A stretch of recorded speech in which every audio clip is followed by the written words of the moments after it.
Agora a gente vai falar de um assunto que abalou Brasília ontem. A denúncia da Procuradoria-Geral da República contra o agora ex-ministro das Comunicações, Juscelino Filho, deve ser julgada pelo Supremo Tribunal Federal até junho desse ano. É rápido, né? Juscelino Filho pediu demissão do cargo e reassume o mandato de deputado federal. Quem vem chegar aqui para explicar os detalhes para a gente é o Pedro Teixeira, ao vivo aqui de Brasília. Boa tarde, Pedro. Tudo bem, Débora, Yuri, para todo mundo que nos acompanha aqui na CNN. Olha só, o Supremo Tribunal Federal vai analisar a denúncia apresentada pela Procuradoria-Geral da República contra o ex-ministro, agora Juscelino Filho, ex-ministro das Comunicações. O processo é similar ao que aconteceu com o ex-presidente Jair Bolsonaro.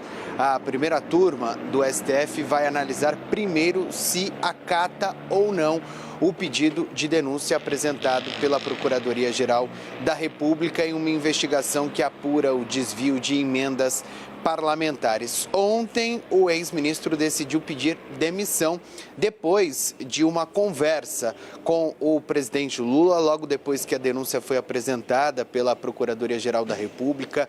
O ex-ministro conversou com o presidente que se preparava para participar desta viagem internacional, a ida do presidente a Honduras para participar da cúpula da CELAC. Na conversa, o presidente indicou que o melhor caminho era o pedido de afastamento por parte do Juscelino Filho, justamente para que ele pudesse se defender da denúncia apresentada pela PGR, se dedicar a isso. Ele mesmo, na carta, diz que vai se dedicar à sua defesa. Vamos falar dos próximos passos e do movimento político que surge a partir de agora. A gente já estava na iminência de uma reforma ministerial que vem sendo discutida há vários meses pelo presidente Lula.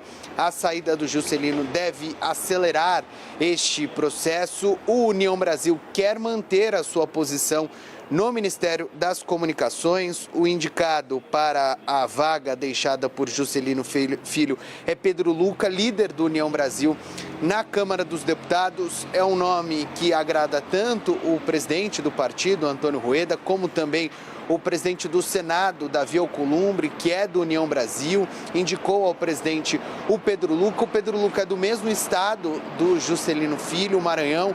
Então, o União fazendo este movimento para garantir a sua participação no Ministério das Comunicações.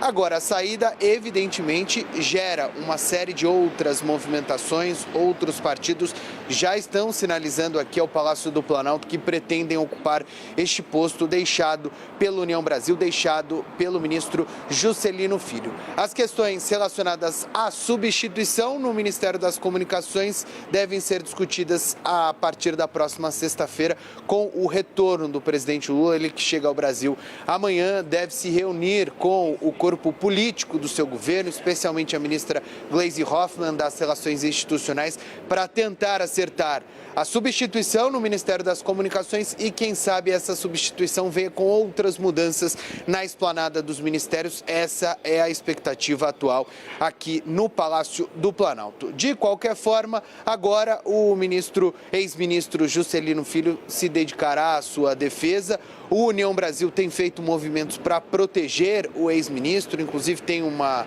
ideia ali de colocá-lo como líder do partido na Câmara dos Deputados, ele que tem mandato como deputado federal pelo estado do Maranhão. A gente vai seguir acompanhando. O julgamento da denúncia deve acontecer no próximo mês de junho, na primeira turma do STF. Volto com vocês. Excelente, Pedro Teixeira, porque era o gancho que eu precisava para chamar Theo Cury. Theo, vem para cá. Então, Pedro já deu a dica aqui. Previsão é que o julgamento do agora ex-ministro das Comunicações, Juscelino Filho, aconteça em junho deste ano e provavelmente, disse ele, pela primeira turma. Vamos lá, agora eu quero saber o passo a passo, porque a previsão é junho, quais os trâmites, como é que vai ser essa tramitação e também lembra pra gente quem é a primeira turma. Vamos lá, vai ser na primeira turma do Supremo, porque é um caso criminal. O ministro, ele agora ex-ministro, ele tem o foro perante o Supremo Tribunal Federal e vai ser na primeira turma porque o Flávio Dino, que é o relator desse caso, faz parte desse colegiado, que é o mesmo colegiado que vem julgando e vai continuar julgando ao longo desse ano o caso envolvendo os suspeitos de participarem de uma tentativa de golpe. Foi a primeira turma que aceitou, por exemplo, aquela denúncia contra o ex-presidente da República, Jair Bolsonaro. Um colegiado que é formado pelo Flávio Dino, que é o relator desse caso, foi colega de esplanada dos ministérios do Juscelino Filho. E também é do Maranhão. E é também do Maranhão. Ele o Flávio Dino, responsável por esse caso, Cristiano Zanin, que é o presidente da primeira turma e é o responsável por marcar a data de julgamento, uma vez que esse tema for liberado pelo Flávio Dino, eu já chego nisso. Então, Flávio Dino, Cristiano Zanin, Alexandre de Moraes, Carmen Lúcia e Luiz Fux são os 5 ministros que fazem parte da primeira turma e que vão analisar essa denúncia apresentada ontem pelo procurador-geral Paulo Gustavo Gonet Branco. Próximos passos é a mesma praxe do que aconteceu no caso de Jair Bolsonaro. Vai se abrir um prazo para notificar o ex-ministro das Comunicações, o Juscelino Filho, para ele apresentar os argumentos dele em um primeiro momento, dando um direito como se fosse uma espécie de direito de resposta para ele rebater essa denúncia da PGR. Lembrando que até ontem eles não tinham tido acesso ainda à denúncia, somente ao que foi veiculado pela imprensa. Depois disso, o Ministério Público Federal pode eventualmente rebater ou não os argumentos apresentados pela defesa do Juscelino, e aí esse caso volta para o Flávio Dino. Diante disso, ele vai analisar a denúncia apresentada pelo Procurador-Geral da República e vai liberar esse assunto para ser julgado pela primeira turma. E aí ele vai avisar o Cristiano Zanin, tudo pelo processo, obviamente. Ele vai mandar liberar o assunto para julgamento e cabe ao presidente do colegiado, Cristiano Zanin, definir uma data que a Luísa Martins trouxe informação aqui, que deve acontecer por volta de junho.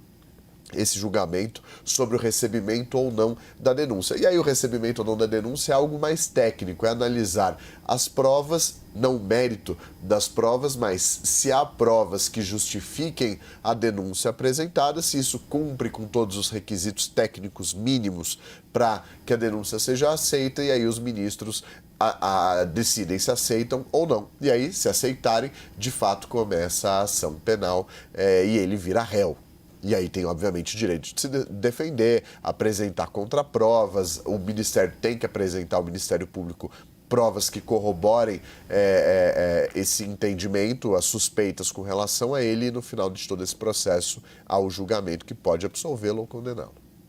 Muito bem, muito obrigada por enquanto. Eu estava prestando atenção na sua explicação, mas também, desculpa, não pude deixar de notar se está resfriado, Theo? Está um pouco fanho, né? Um pouco. Sua mãe sabe que você está trabalhando resfriado, Theo? Vai descobrir agora. Muito obrigada.